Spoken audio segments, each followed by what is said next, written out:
Now, here's another person who's talking in a positive way with ideas. And every time I talk about him on this show, some of you freak out. I'm not a socialist. I'm not endorsing Zohran Mamdani to be mayor of New York City, although he'll probably win.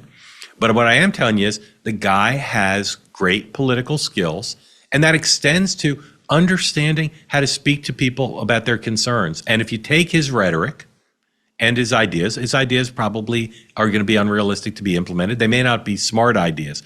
But what he's doing is he's not just fighting with Donald Trump. He does that too.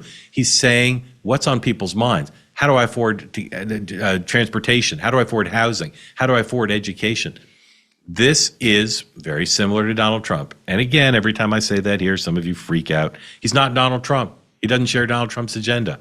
But listen to him talking on Fox News Channel, again, just like Ro Khanna went on with Benny, Mamdani went on Fox with Martha McCallum, and listen to his positive vision. S6, please.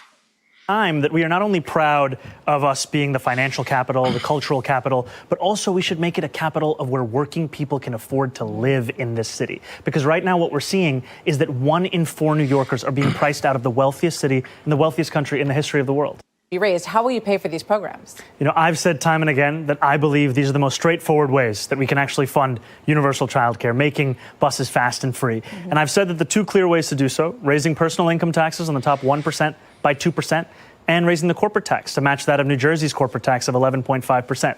Now, if there are other ways to raise this money to fund this agenda, the most important thing is that we fund the agenda. I still think that these are the most important and clear ways we can do it. You won't find a guy or gal who's more anti-Trump in the Democratic Party than Mamdani.